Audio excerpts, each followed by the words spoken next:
Assalamualaikum warahmatullahi wabarakatuh. Waalaikumsalam warahmatullahi wabarakatuh. Bismillahirrahmanirrahim. Alhamdulillahi rabbil alamin. Wassalatu wassalamu ala asyrafil anbiya'i wal mursalin wa ala alihi wa ashabihi al-mujahidin at-tahirin. Amma ba'du. Saudara-saudara kaum muslimin rahimakumullah. Pada pertemuan kali ini kita akan membicarakan sebuah hadis di mana baginda Nabi besar Muhammad sallallahu alaihi wasallam bersabda, "Qawamud dunya bi arba'ati asya." Dunia akan menjadi kuat, dunia akan menjadi tegak dan jaya kalau ditunjang oleh 4 perkara. Jadi kalau desa yang kita diami ini ingin menjadi desa yang kuat, jikalau kota yang kita tinggali ini ingin menjadi kota yang kuat, bahkan jikalau negara yang kita cintai ini ingin menjadi negara yang kuat, maka di dalamnya harus ada 4 perkara. 4 pilar-pilar utama yang menunjang tegak dan jayanya suatu negara. Yang pertama, bi'ilmil ulama. Dunia akan menjadi tegak dan jaya kalau ditunjang oleh ilmunya para ulama. Diakui atau tidak, kita berhutang jasa kepada para ulama. Kita belum pernah bertemu dengan baginda Rasul, belum pula mendengar beliau membacakan wahyu. Kalau sekarang sedikit-sedikit kita kenal agama, mengerti halal dan haram, pandai memilah dan memilih antara yang hak dengan yang batil, tahu mana yang pantas dan mana pula yang tercela, kenal Allah adalah Tuhan kita, itu termasuk jasa dan perjuangannya para ulama. Yang dengan penuh ketekunan dan keikhlasan, dari surau ke surau, dari masjid ke masjid, dari desa yang satu ke desa yang lain, daerah-daerah terpencil, naik bukit turun lembah, kehujanan dan kepanasan, tidak digaji, tidak pula mendapat beras, ikhlas karena panggilan jiwa, seluruhnya tidak lain karena tanggung jawab kepada umat. Maka ulama adalah penerus risalah. Lebih dari sekedar penerus risalah, ulama adalah pewaris para nabi. Bersabda Rasulullah sallallahu alaihi wasallam, "Al-ulama'u mafadihul ardi wa khulafa'ul anbiya'i wa warasatul anbiya." Riwayat Ibnu Adi dari Imam Ali karramallahu wajhah. Artinya, para ulama adalah lampu yang menerangi bumi ini. Para ulama adalah pengganti para nabi-nabi. Para ulama adalah warisanku dan para ulama adalah warisan para nabi-nabi. Saudara-saudara muslimin rahimakumullah. Alangkah tingginya martabat ini. Alangkah luhur dan mulianya jabatan ini. Para ulama adalah pewaris para nabi. Tetapi jabatan yang tinggi, mulia dan luhur ini bukanlah satu jabatan yang tanpa resiko. Karena kalau ulama adalah pewaris para nabi, kita tahu dari sejarah kehidupan para nabi-nabi terdahulu, tidak ada seorang nabi pun yang perjalanannya dalam mengembangkan risalah lurus dan bertabur bunga di kanan kirinya.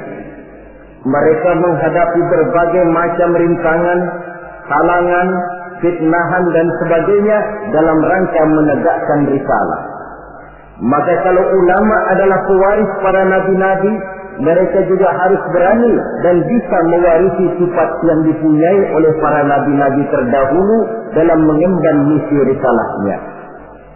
Kita tahu dari sejarah misalnya, Nabi Zakaria dibunuh oleh karena tidak mau menghalalkan perkara yang telah diharamkan oleh Allah Subhanahu wa taala ketika dipaksakan oleh rajanya.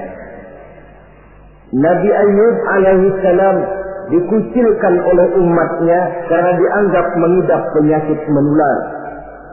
Nabi Yusuf alaihi salam 9 tahun mendekam di dalam penjara karena tidak mau mengikuti bujuk rayu istri seorang pejabat tinggi. Nabi Ibrahim alaihi salam dibakar di tengah kobaran api yang menggunung karena tegak melaksanakan tugas risalahnya.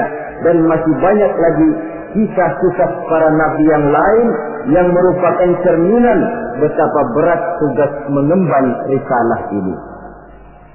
Kalau para ulama adalah ahli waris Nabi, mereka harus berani korban nyawa seperti halnya Nabi Zakaria. Mereka harus siap dikucilkan oleh umatnya seperti halnya Nabi Ayub. Mereka harus siap mendekam dalam penjara seperti Nabi Yusuf. Dan kalau perlu, mereka harus siap dibakar untuk tegaknya suatu risalah seperti halnya Nabi Allah Ibrahim alaihi salam.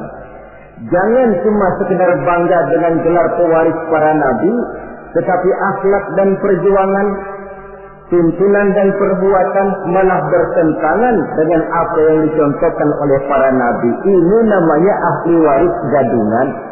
Atau cuma sekedar ngaku saja sebagai ahli waris, tetapi sama sekali tidak menjaga apa yang telah diwariskan oleh para anbiya tadi.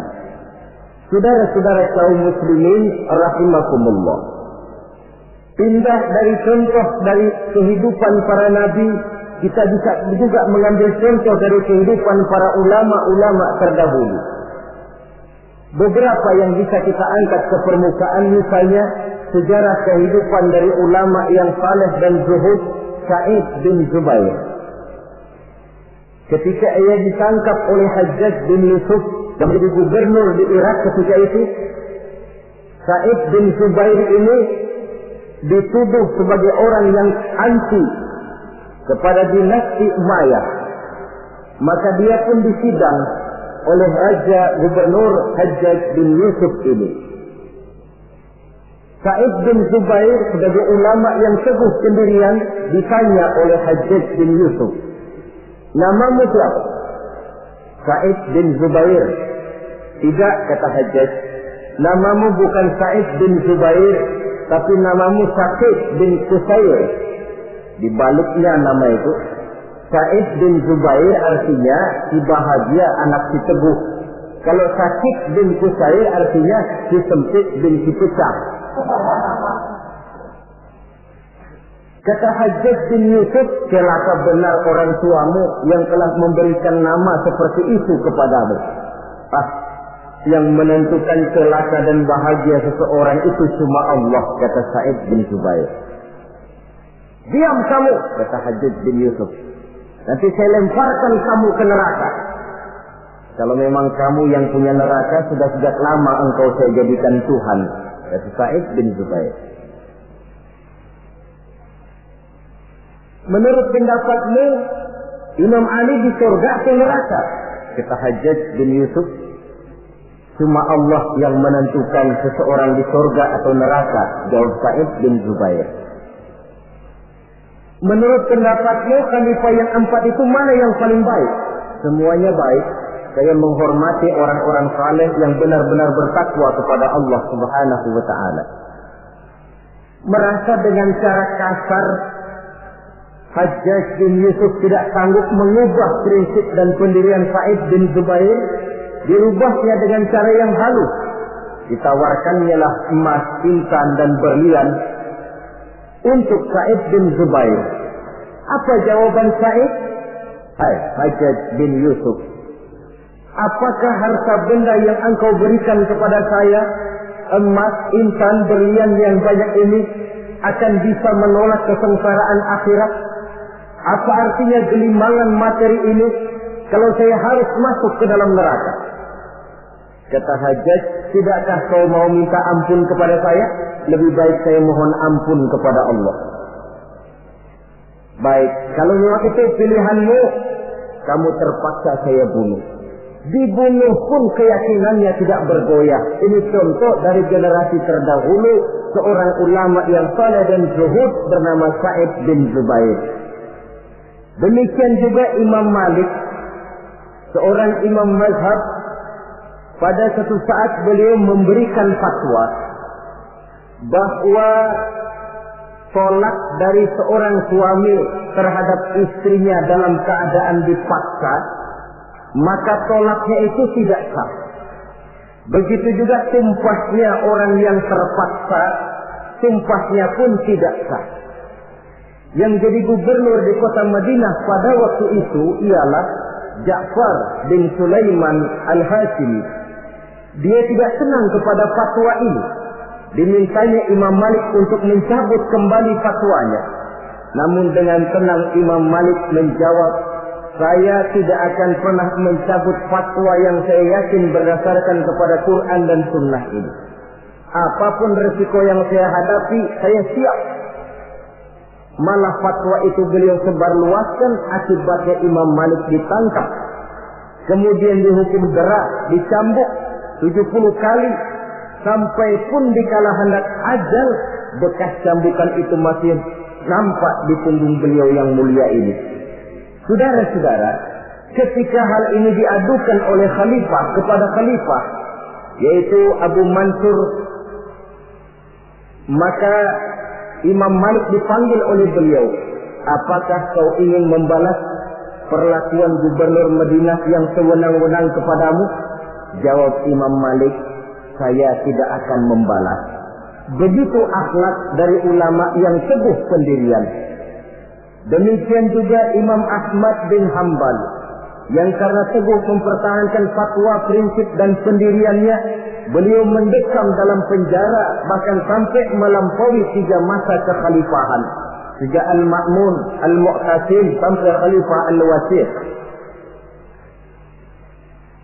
Ada satu contoh lagi, Imam Nawawi rahimahullah.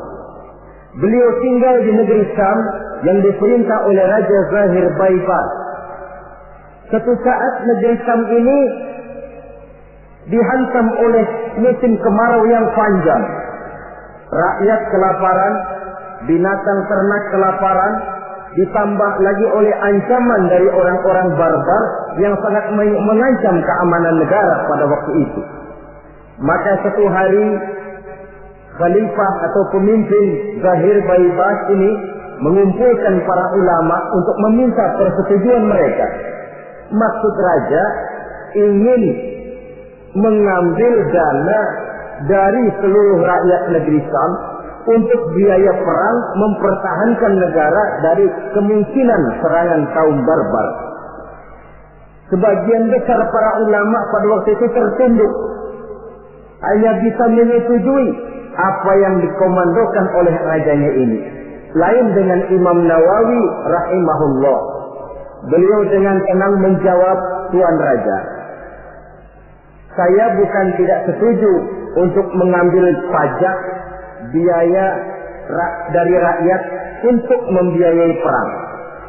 Tetapi saya melihat rakyat kita ini sekarang sedang susah dan sengsara.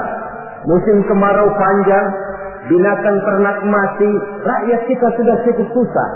Menurut pendapat saya, kata Imam Nawawi, lebih baik tuan-tuan sajalah yang mengeluarkan biaya. Tuan dulu adalah budak dan belum memerdekakan diri tuan. Tuan juga mempunyai budak-budak belian, mempunyai dayang-dayang yang mereka itu berpakaian mewah, bertasakan emas, intan, berlian. Daripada rakyat kecil yang kita peras, Tuan Raja, lebih baik anggota kerajaan saja yang sudah cukup menikmati kekayaan. Rakyat yang sudah kadung sengsara, jangan ditambah lagi kesengsaraannya. Raja tentu melotot. Kata raja, Tuan Imam, tidak pantas Tuan bicara macam itu di majlis ini. Kalau Tuan anggap saya tidak pantas bicara semacam itu, ketahuilah, lebih tidak pantas lagi saya ikut memberikan fatwa untuk memeras rakyat yang memang sudah miskin. Kalau begitu keluar saja kamu dari sini. Baik, keluar Imam Nawawi dari kota Damaskus, pulang kembali ke desa beliau, satu desa kecil bernama Nawa, sehingga beliau disebut Nawawi karena kelahiran kota Nawa itu. Setelah Imam Nawawi kembali ke kota Nawa ini, para ulama-ulama yang tadi kagum dengan pendirian imam yang teguh ini, mereka beramai-ramai datang menghadap raja. Tuan Raja, sebaiknya Imam Nawawi jangan diusir. Sebaiknya minta beliau kembali tinggal ke Damaskus, di Damaskus, karena beliau tempat kami bertanya, beliau tempat kami mengadu, beliau pergi kami merasa kehilangan sekali. Raja yang memang marahnya sudah reda, akhirnya membentuk satu panitia, memanggil kembali Imam Nawawi masuk ke kota Damaskus dengan segala kebesaran akan disambut. Apa jawab Imam Nawawi? Selama Raja Zahir Baibas masih tinggal di kota Damaskus, saya tidak akan pernah masuk ke kota Damaskus. Kalau dia sudah keluar dari sana, saya akan baru masuk ke kota Damaskus. Ini satu contoh dari ulama yang teguh memegang prinsip dan pendirian. Demikian juga halnya nasib yang menimpa Ibnu Taimiyah, yang mendekam dan meninggal dalam penjara. Nasib Abdul Qadir Audah, Sayyid Qutb, Hasan Al-Banna, ada yang meninggal dalam penjara, ada yang gugur di tiang gantungan. Seluruhnya tidak lebih karena membela dan mempertahankan suatu prinsip, keyakinan dan pendirian. Inilah sikap mental dari yang namanya pewaris para anbiya. Jadi jangan cuma tergoda dengan suatu kebesaran tapi tidak mengerti apa makna kebesaran yang kita sandang itu. Saudara-saudara kaum muslimin rahimakumullah. Dengan demikian maka ulama memang ahli waris para nabi. Tetapi di antara para ahli waris ini ada yang teguh dan kuat menjaga warisan, ada yang tidak tahan godaan untuk menjaga warisan. Rasul wafat seolah-olah beliau berkata, "Hai para ulama, aku meninggalkan kamu semua. Aku tidak tinggalkan emas dan berlian. Aku tidak tinggalkan kebun dan pabrik. Aku tinggalkan Islam kepadamu. Engkau adalah ahli warisku. Jagalah Islam ini baik-baik." Tinggallah para ulama yang menjadi ahli waris Nabi. Ada di antara mereka yang teguh menjaga warisan.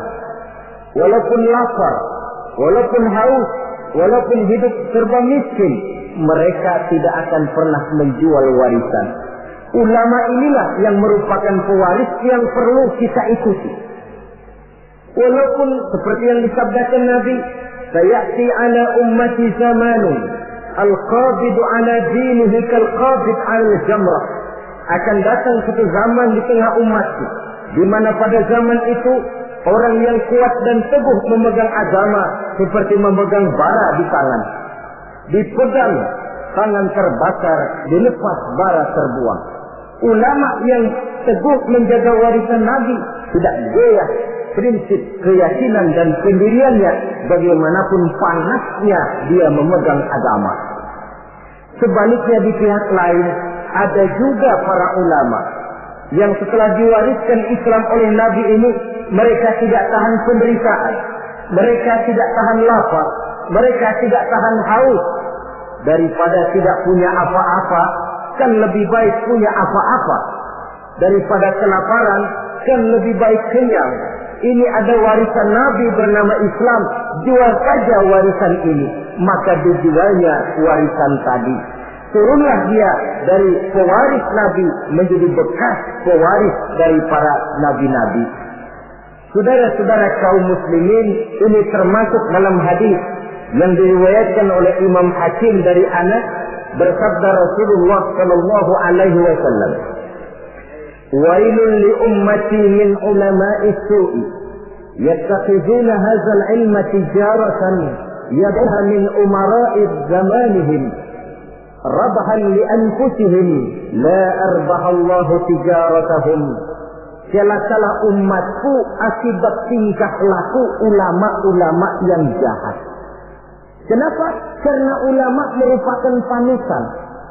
Kalau seorang yang biasa berbuat salah, salahnya barangkali hanya menjerumuskan dirinya sendiri, paling-paling keluarganya. Tapi kalau seorang ulama salah, sedangkan di masyarakat dia menjadi panutan dan contoh, kesalahannya akan menjerumuskan puluhan, ratusan, ribuan, bahkan mungkin jutaan umat yang mendengar fatwa dan nasihat-nasihatnya. Jika kalau Nabi mengatakan, "Wailun li ummati min ulama'is su'," celaka umatku akibat tingkah laku ulama yang jahat perangainya ini. Bagaimana tingkah laku mereka? Kata Nabi, yattaqizuna hadzal ilma tijaratan yabi'unaha min umara'i zamanihim. Mereka mengambil ilmu agama ini sebagai barang dagangan yang mereka jual kepada penguasa zaman mereka. Agama dijadikan semacam ajang bisnis. Hukum halal haram bisa diatur menurut selera penguasa. Yang penting si ulama mendapat keuntungan. Celakalah agama dan celakalah umat.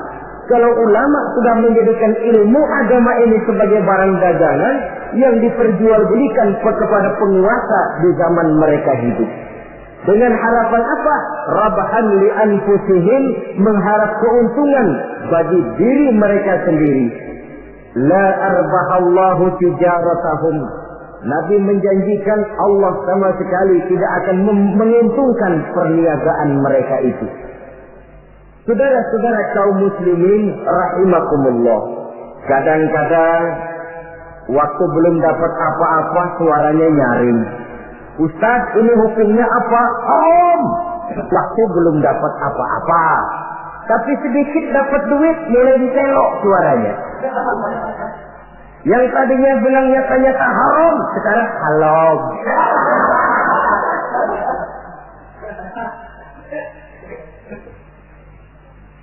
Karena itu dalam Islam, kita ini bukan diperintah untuk berkata keras, tetapi diperintah untuk berkata benar. Qaulan sadida ay qaulan haqqa. Apa bedanya keras dengan benar? Keras belum tentu benar. Tapi untuk menyampaikan kebenaran, kadang-kadang memang perlu sedikit keras. Pak Ustaz, ini hukumnya apa? Haram. Alah, sudahlah. 1 juta. Haram dikit dah. Haram dikit. Kalau 2 juta dikasih, bisa jadi halal itu. Itu keras tapi tidak benar. Yang dimaksud ucapan yang benar, ini hukumnya apa Pak? Haram. Bagaimana kalau 1 juta? 2 juta juga haram. Sekali haram, selamanya tetap haram. Itu ucapan yang benar, bukan cuma sekedar keras tapi macam kerupuk. Sedikit kehujanan sudah kerpek-kerpek enggak keluar. Saudara-saudara kaum muslimin rahimakumullah. Karena ulama adalah penerus risalah. Karena ulama adalah pewaris para nabi. Maka kesalahan para ulama mempunyai dampak dan resiko yang sangat besar. Sebab kesalahan itu akan diikuti oleh umat. Jika benar kalau dikatakan wailun li ummati min ulama'i su, celaka umatku akibat tingkah pola dari ulama-ulama yang jahat ini. Malu kita kalau bercermin dari kepribadian macam ulama Sa'id bin Jubair. Malu kita kalau mencontoh kepada Imam Malik, kepada Imam Ahmad bin Hanbal, kepada Imam Nawawi. Maka membaca sejarahnya Ibnu Taimiyah, Abdul Qadir Audah, Sayyid Qutb, Hasan al-Banna dan para ulama-ulama terdahulu yang mereka menghadapi dinding penjara, mereka menghadapi caci maki dan pengusilan, bahkan mereka menghadapi tiang gantungan karena teguh mempertahankan keyakinan dari agama yang dianutnya ini. Maka kepada adik-adik saya para santri di pondok-pondok pesantren, kepada sahabat-sahabat yang tengah menekuni dan mendalami agama, yang pada waktunya akan menerima estafet meneruskan perjuangan para ulama, siapkan mental bahwa menjadi pewaris para nabi artinya menjadi manusia yang satu saat siap untuk susah, siap untuk melarat, siap berhadapan dengan caci maki umat, siap untuk dikucilkan, siap mendekap di dalam penjara, bahkan siap menghadapi tiang gantungan. Tidak ada hidup yang lebih indah selain karena hidup untuk satu keyakinan. Tidak ada perjuangan yang lebih indah selain perjuangan untuk membela dan mempertahankan satu keyakinan. Dan tidak ada mati yang lebih indah selain mati untuk satu keyakinan. Saudara-saudara kaum muslimin rahimakumullah. Saya kembali kepada pokok persoalan. Sebagai pewaris para nabi, memang ini merupakan satu kehormatan yang mulia dan terpuji, tapi bukannya tanpa resiko. Jadilah para pewaris yang teguh memegang warisan dan jangan menjadi ahli waris yang karena berbagai godaan lalu menjual warisan tadi sehingga kita termasuk bukan lagi sebagai ahli waris tetapi sudah bekas dari ahli waris. Pantas kalau Al-Imam Al-Ghazali rahimahullah di dalam Ihya-nya beliau menjelaskan bahwa pada dasarnya ulama itu dua macam. Pertama, oleh beliau dinamakan ulama akhirat. Yang ciri-cirinya, pertama, mereka itu mengajak manusia ila tauhid, mengajak manusia dari kemusyrikan kepada tauhid, dari ketergantungan kepada benda menjadi orang yang hanya bergantung kepada Allah. Yang kedua, mereka mengajak manusia minar rughdi ila zuhdi, dari tamak dan rakus kepada dunia menjadi sikap zuhud. Yang ketiga, mereka mengajak manusia minar riya ila ikhlas, dari penyakit riya kepada sifat terpuji yang bernama ikhlas. Yang keempat, mereka mengajak manusia minal adawah ila nasihat, dari sikap permusuhan kepada sikap saling nasihat menasihati. Adapun yang kedua yang oleh beliau dinamakan ulama dunia dan dalam bahasa populernya dinamakan ulama usu atau ulama-ulama yang jahat, termasuk cirinya di antara mereka ulama yang suka memberikan fatwa yang sesat, atau kalau tidak sesat tapi membuat bingung umat. Hukum yang sudah jelas dibikin remeng-remeng, samar-samar sehingga umat lalu menjadi kebingungan. Atau ulama yang suka menyebarkan fitnah, jual muka, jilat sana, jilat sini untuk mendapatkan kedudukan. Kemudian juga termasuk penjilat dan bermoral rendah, selalu kasak kusuk mengejar kedudukan. Kalau perlu menggunting dalam lipatan, menjegal kawan seiring, tidak jadi soal asal dia bisa naik ke atas. Karena itu, sungguh pun kita diperintahkan untuk mengikuti ulama. Marilah mengikuti ulama yang benar-benar teguh menjaga dan memelihara warisan dari para nabi ini. Dengan begitu, maka kita sudah berpegang kepada pesan Allah Subhanahu wa taala dalam Al-Qur'an, "Fa in tanaza'tum fi shay'in farudduhu ila Allah wa rasulih." Apabila kamu berbeda pendapat tentang suatu perkara, kembalikan kepada Allah dan Rasulnya. Artinya, kembalikan kepada Quran dan Sunnah. Maksudnya, kembalikan kepada orang yang mengerti tentang Quran dan Sunnah, yaitu para ulama. Dalam bentuk yang lebih tegas Allah katakan, "Fas'alu ahla dzikri in kuntum la ta'lamun." Apabila kamu memang tidak mengetahui, maka bertanyalah kepada mereka yang tahu. Termasuk dalam masalah-masalah agama, ulama lah tempat kita bertanya. Saudara-saudara kaum muslimin rahimakumullah, mengambil hukum langsung dari Quran dan Sunnah sepenuhnya tidak dilarang, asal saja orang tahu diri. Tahu diri macam mana? Kalau saudara dari Jakarta akan berangkat ke Surabaya, mobil punya, mesin ngerti, SIM STN komplit, peraturan lalu lintas tahu, jalanan Jakarta Surabaya pun hafal, silahkanlah berangkat sendiri, insya Allah selamat.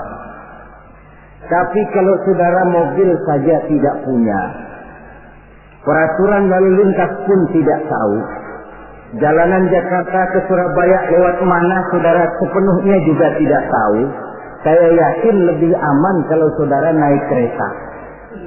Ikut masinis yang memang Jakarta Surabaya sudah jalanannya tiap hari. Itu sebabnya seorang ulama besar macam Imam Nawawi rahimahullah, ketika satu hari seorang santrinya datang, kata santrinya ini, "Kenapa? Tuan ini allamah, bahrul ulum, lautan ilmu, hafaz Quran, hafaz ribuan hadis, mengarang kitab-kitab besar. Kenapa tidak bikin mazhab sendiri saja?" Imam Nawawi dengan penuh tawadhu menjawab, "Maaf, saya lebih aman ikut kepada Imam Syafi'i." yang hafaz Quran, yang hafaz ribuan hadis, yang mengarang kitab-kitab besar, masih merasa dirinya lebih aman mengikuti Imam Syafi'i. Ini akhlak. Saya khawatir kalau saudara tidak tahu jalanan Jakarta Surabaya, lalu berangkat sendiri, kemungkinan sesatnya 80%. Mau berangkat ke Surabaya, tahu-tahu jebulnya bisa di Gunung Kidul. Kalau cuma sekedar saudara yang sesat, barangkali resikonya pribadi. Tapi untuk menyesatkan orang, inilah yang jadi masalah. Kita di awal tadi saya katakan belum pernah bertemu Rasul. Kalau saya ditanya orang, Dara Zainuddin, kau sholat menurut cara apa? Saya jawab cara yang diajarkan oleh guru saya. Gurunya, ya dari gurunya. Gurunya dari gurunya lagi. Terus sambung menyambung sampai kepada Imam Syafi'i. Imam Syafi'i dari mana? Dari gurunya. Imam Malik atau Imam Waqi'. Imam Malik dari gurunya, dari gurunya, dari gurunya sampai kepada tabi'ut tabi'in. Tabi'ut tabi'in tentu dari tabi'in. Tabi'in tentu dari sahabat. Sahabat dari Nabi. Nabi dari Jibril. Jibril dari Allah Subhanahu wa ta'ala. Pokoknya sih tetap di sana. Cuma sambung menyambung secara mutawatir sampai kepada kita sekarang ini. Ayat Quran elastis. Dibawa kemanapun dia mau, tergantung niat baik dari orang yang mentafsirkannya. Kalau dia ditafsirkan oleh orang yang tidak memenuhi persyaratan untuk menafsirkannya, bukan mustahil terjadi manipulasi ayat untuk kepentingan pribadi. Inilah yang tidak diinginkan dan inilah yang dikhawatirkan.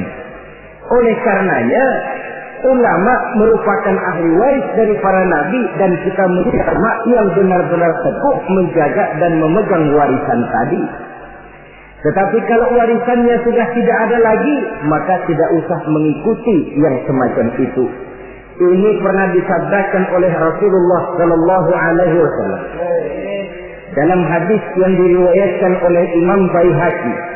Beliau bersabda, "Yusiku an ya'ti 'ala an-nasi zamanun la yabqa min al-Islam illa ismuh, wa la yabqa min al-Qur'an illa rasmuh. Masajiduhum 'amiratun wa hiya kharabun min al-huda. Ulama'uhum sarun man tahta adimi as-sama' min 'indihim takhrujul fitan wa fihim ta'udu." Pada satu saat kata Nabi, akan datang di tengah masyarakat manusia, di mana pada zaman itu la yabqa minal Islam illa ismuh. Akan datang satu masa di mana pada masa itu Islam ada tapi cuma sekedar tinggal namanya saja.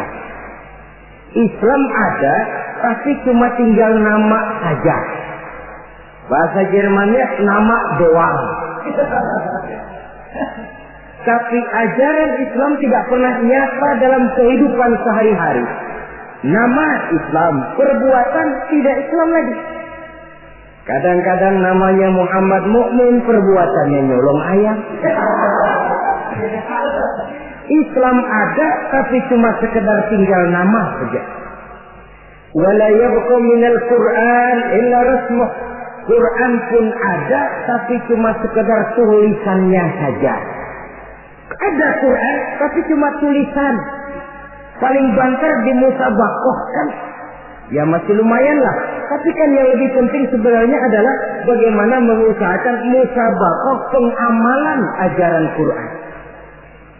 Masajiduhum 'amiratun. Masjidnya megah, masjidnya mentereng, masjidnya mewah. Wa hiya qarabun minal huda, tapi kosong dari hidayah. Masjid tidak lebih seperti museum, besar, anggun, tapi sepi, tempat menyimpan benda-benda kuno. Itu nasib masjid di zaman itu, di mana Islam cuma tinggal nama, Quran cuma tinggal tulisan. Masjid besar, tapi ajaran Islam tidak terpancar dari sana. Masjid yang besar nasibnya bak museum saja. Tidak lagi berfungsi seperti masjid di zaman Rasul. Di zaman baginda Rasul, di masjid beliau mengajar umat, di masjid beliau bermusyawarah, Di masjid beliau mengatur negara. Di masjid beliau mengatur strategi perang. Masjid merupakan pusat kegiatan umat.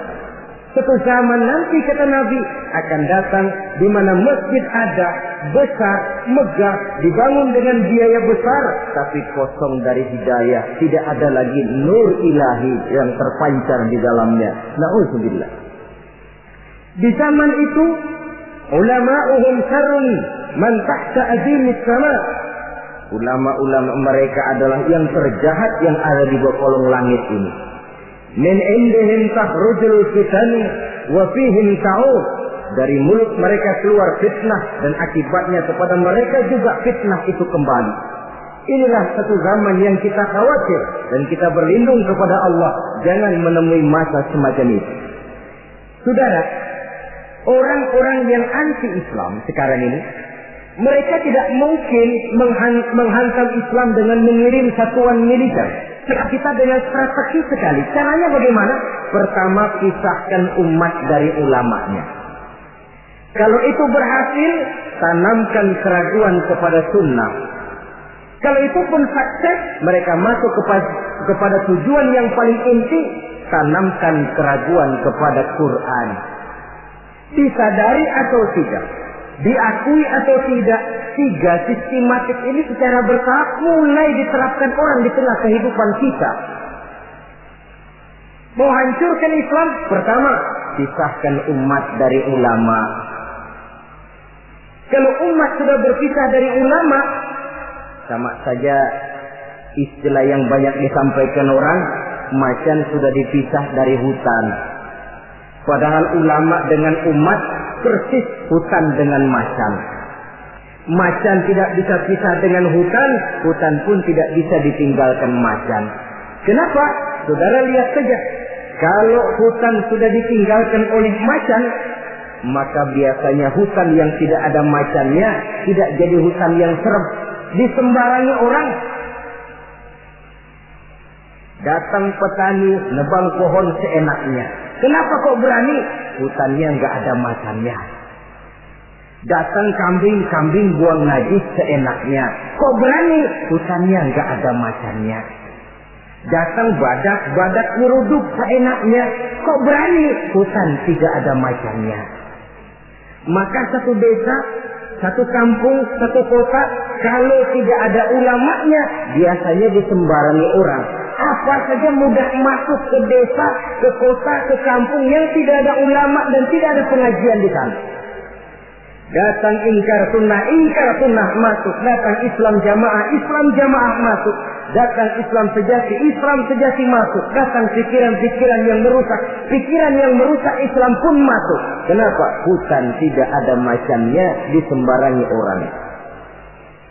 Sebaliknya pun, macan juga kalau sudah tidak tinggal di dalam hutan, biasanya akan jadi tontonan. Macan yang tidak tinggal di hutan, hilang seremnya. Orang nggak takut. Coba lihat di kebun binatang atau di taman safari. Itulah nasib macan yang sudah keluar dari hutan. Jadi tontonan orang. Bahkan anak kecil berani lihat dari dekat, nunjuk lagi. Macan lucu ya. Lucu katanya. Ya Allah. Jadi macan kalau sudah meninggalkan hutan, macan lucu. Ini ulama kiai kalau sudah meninggalkan jamaahnya, meninggalkan pesantren, meninggalkan masjid, meninggalkan umat, kiai lucu. Maka macan harus jaga hutan. Tapi hutan pun harus tahu apa kebutuhan macan. Jangan cuma macan saja disuruh jaga hutan, tapi hutannya pelit, tidak mau memberi makan kepada macan. Loyo macannya. Kita cuma mengharap ulama berjuang habis-habisan. Tapi kita sebagai umat ini kadang-kadang cuma memerlukan ulama di waktu dia sehat. Sakitnya kita tidak mau tahu. Kita memerlukan ulama dikala dia segar. Penderitaannya kita tutup mata. Bahkan lebih celaka, maaf loh ya, kita lebih menghargai burung beo daripada kiai. Contoh kecil, burung beo bisa ngomong dikit saja. Assalamualaikum, Assalamualaikum, 1 juta dibeli orang. Betul kan? Ngomong pun tidak pakai sedikit. Assalamualaikum, 1 juta dibayar.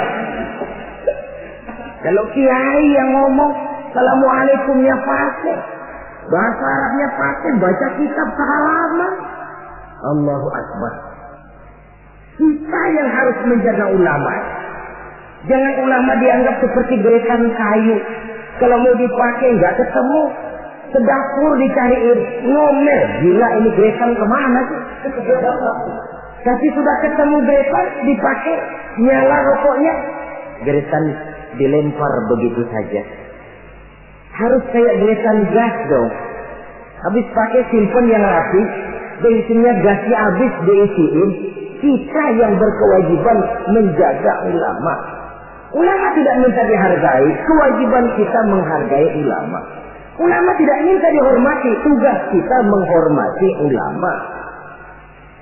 Saudara-saudara kaum muslimin rahimakumullah. Jadi tahap pertama, pisahkan umat dari ulama. Kalau ini berhasil, mereka masuk kepada ronde yang kedua, tanamkan keraguan kepada sunnah. Sebenarnya bukan cuma ulama yang manusia, Nabi juga manusia. Sebagai manusia kan beliau bisa saja salah, dan ternyata hadis banyak yang palsu. Yang otentik cuma Quran, selebihnya adalah sejarah. Karena itu Quran saja, sunnah tidak ada. Dan ingkar sunnah ini bukan soal baru. Di akhir Khawarij, masa Khawarij sudah ada orang-orang yang ingkar sunnah. Sama saja dengan orang yang ibu jari, jempolnya ini luka, lalu berpikir daripada jempol luka, lebih baik tangan kita ini dipotong saja, nanti kan jempolnya nggak sakit. Memang jempolnya nggak sakit, kenapa? Sebab nggak punya tangan. Kalau toh hadis memang ada yang palsu, kenapa tidak yang palsu itu saja yang disingkirkan? Kan masih banyak hadis yang sahih, hasan, dan lain sebagainya. Itu perlunya ilmu mustalahul hadis. Saudara-saudara kaum muslimin rahimakumullah. Kalau ini pun berhasil, mereka akan masuk kepada yang paling target utama, menanamkan keraguan kepada Al-Quranul Karim. Ini Quran lahir 14 abad yang lalu dan berhasil menjawab tantangan zaman itu. Ini namanya pola pikir yang kata mereka dialektika historis. Berpikir menurut dialeknya sejarah. Sekarang adalah abad neutron, abad Challenger, abad komputer. Masih mampukah Quran yang lahir di zaman onta menjawab tantangan zaman ini? Ditanamkan keraguan kepada sunnah. Mereka cari ayat-ayat, spesialisnya mencari ayat-ayat untuk menghantam kelemahan kita itu sendiri. Saudara-saudara, sistematiknya begitu. Dipisahkan kita dari ulama, ditanamkan keraguan kepada sunnah, dan klimaks paling puncak ditanamkan keraguan kepada Al-Quranul Karim. Nah, masalahnya sekarang tentang kita dan ulama. Orang makin mengakui bahwa ulama sekarang ini sudah merupakan jenis makhluk langka. Bahkan barangkali sudah harus dilindungi dari kepunahan. Kenapa ulama makin langka? Pertama, ulama ini, orang jadi ulama itu bukan dapat SK dari pemerintah atau aparat-aparatnya, tidak. Ulama itu lahir karena legitimasi umat, pengakuan umat. Ilmunya diakui, akhlak, ibadah, dan perjuangannya jadi panutan, umat lalu memberikan gelar kiai, ulama. Oleh karena itu dia dikatakan pemimpin non formal. SK-nya di tangan umat, maka tidak kenal pensiun. Apa pernah saudara dengar ada pensiunan kiai? Loh Pak, dia itu dulunya kiai besar, sekarang sudah pensiun. Kalau yang pejabat mantan itu banyak, mantan camat, mantan gubernur, mantan menteri, tapi mantan ulama, na'udzubillah. Sebab kalau sudah soal mantan, soal bekas, mending bekas maling loh daripada bekas kiai. Sebab apa? Bekas maling ada harapan jadi ustaz. Tapi bekas kiai, jangan-jangan maling itu. SK-nya di tangan umat. Karena itu akar seorang ulama, akar seorang kiai ke bawah, bukan ke atas. Kalau kerjanya cuma menjilat ke atas, ke bawah dilupakan, satu-satu dia tidak akan terpakai. Yang celaka, di atas tidak bergantung, ke bawah tidak berakar. Loyalitas seorang ulama, titik berat perjuangan ulama, ke umat, bukan ke atas. Kalau ke atas targetnya, dia bisa pensiun. Kalau pensiun datang, sedangkan umat sudah kadang mencorengnya, itu namanya ke atas tidak bergantung, ke bawah tidak berakar. Jadilah si ulama eceng gondok. Tahu eceng gondok?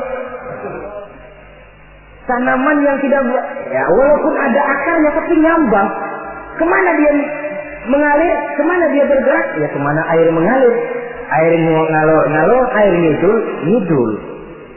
Tidak punya satu prinsip yang teguh. Kemana air bergerak, ke sana dia pergi. Itulah sebabnya sulit sekali langkah ulama itu, karena seleksi umat, seleksi sosial ini ketat. Saudara hadirin yang saya hormati, jadi penyebab kelangkaan yang pertama karena ulama itu melalui seleksi sosial. Legitimasinya di tangan umat, SK-nya umat. Maka ulama saya katakan tadi tidak pernah kenal pensiun dan tidak terikat PGPN, peraturan gaji pegawai negeri. Ulama itu terikat oleh PGPT, peraturan gaji pegawai Tuhan. Jam kantornya 24 jam. Kapan umat perlukan, dia mesti berangkat. Di sisi lain, ulama memang seperti benda keramik. Makin tua, makin antik, makin dikejar orang, makin mahal harganya. Tuh, barang-barang keramik peninggalan dinasti Ming. Itu kan ratusan tahun yang lalu. Makin tua, makin dikejar dan diburu orang, makin mahal harganya. Saudara-saudara kaum muslimin rahimakumullah. Yang kedua memang kurangnya minat orang untuk belajar agama. Pendidikan agama di mata umat Islam anak tiri. Orang tua muslim tidak bangga memasukkan anaknya ke madrasah, ke pondok-pondok pesantren atau ke sekolah-sekolah yang bernafaskan agama. Nasib madrasah, pesantren, anak tiri. Kadang-kadang yang lebih parah, pesantren dianggap penampungan anak nakal. Kalau anaknya udah sangar, tukang berantem, sudah kirim ke pondok saja kali jadi baik. Kirim ke pondok. Kayaknya pondok cuma penampungan anak-anak nakal saja. Ada kesan anak tiri kan tidak bangga anak masuk madrasah. Latar belakangnya apa? Latar belakangnya karena pemikiran perut. Sekolah sama dengan ijazah, ijazah sama dengan lapangan kerja. Kalau tidak jadi pegawai negeri, mati. Pola pemikiran perut. Timbul masalah. Kalau anak masuk pesantren apa nanti bisa masuk kerja di Pertamina? Apa kalau masuk sanawiyah nanti bisa diterima di Departemen Keuangan? Pola pemikiran perut. Kadang-kadang orang tua muslim itu masukkan anak ke madrasah biasanya alternatif terakhir. Kalau sekolah umum di sana sudah tidak terima, sekolah sana penuh, sekolah sini tutup, baru ke madrasah. Itu pun nggak bangga. Ditanya temannya, anaknya sekolah di mana Pak? Anak saya mah daripada nggak sekolah. Coba lihat, daripada nggak sekolah katanya. Habis dimasukin kemana? Saya masukin ke madrasah.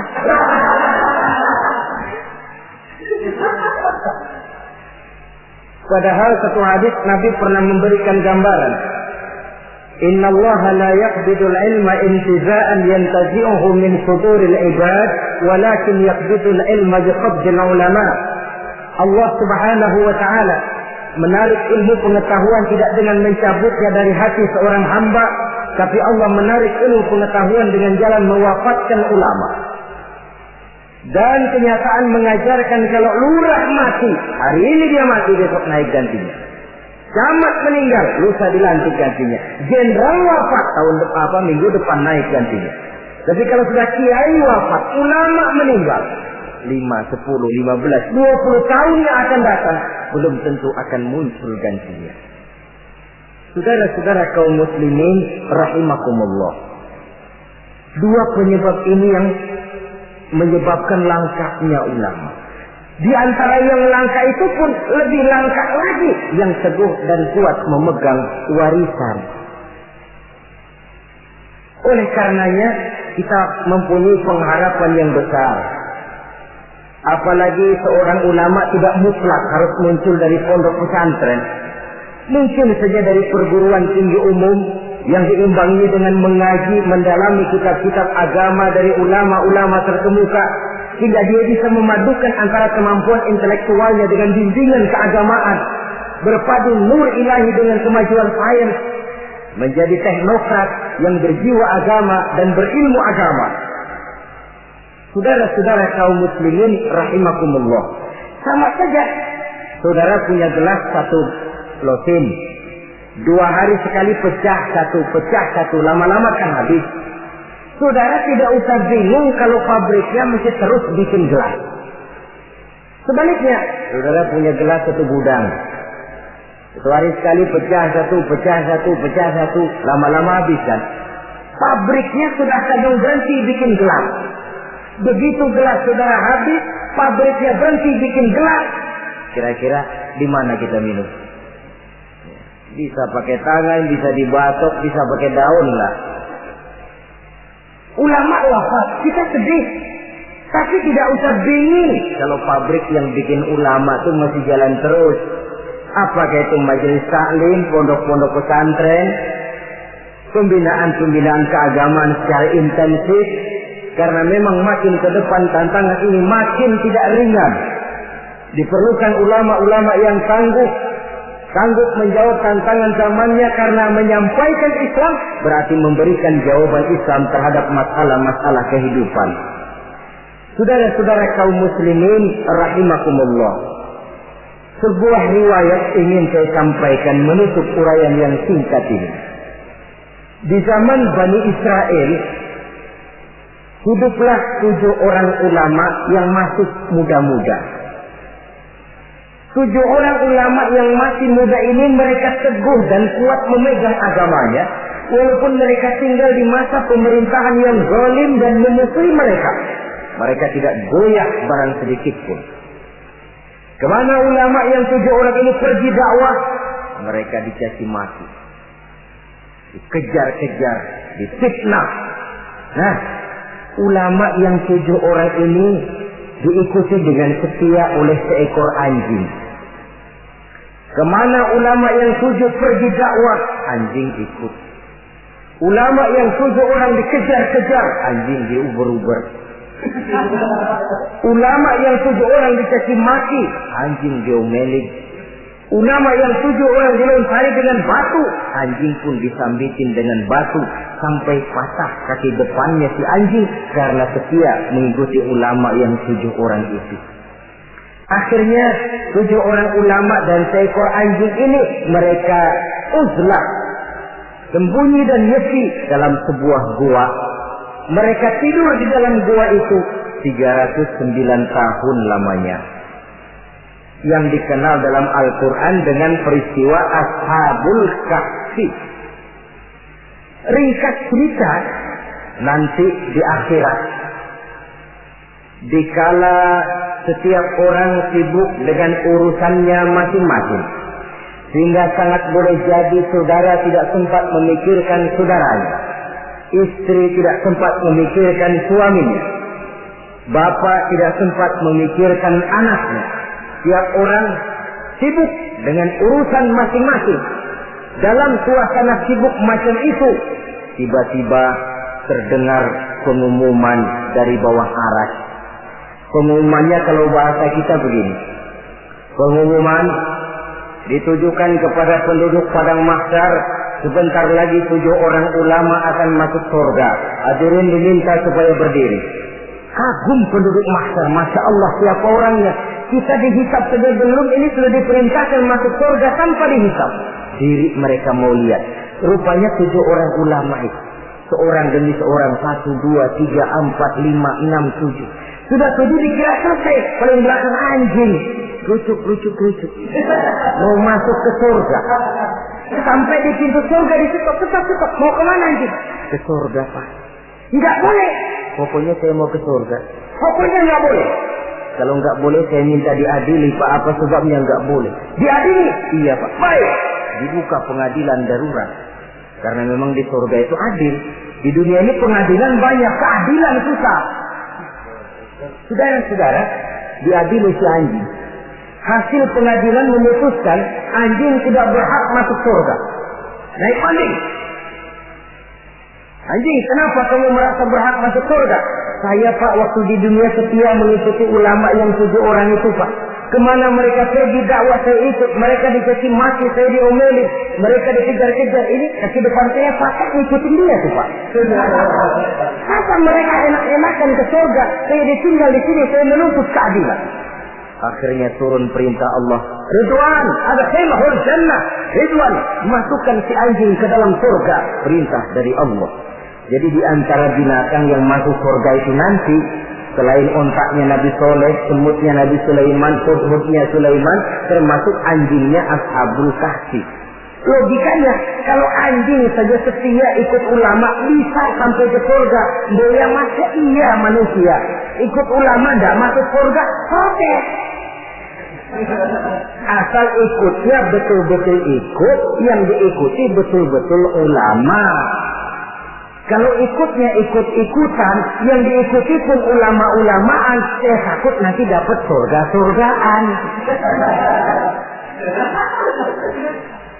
Saudara-saudara kaum muslimin rahimakumullah, itulah sebabnya di tengah keawaman kita ini yang pengetahuan yang serba terbatas, kita perlu mengikuti ulama yang benar-benar pewaris para anbiya. Inilah saja, insya Allah pada pertemuan berikutnya akan kita bicarakan pilar yang kedua. Terima kasih atas perhatian. Mohon maaf atas segala kekurangan. Wassalamualaikum warahmatullahi wabarakatuh. Waalaikumsalam warahmatullahi wabarakatuh.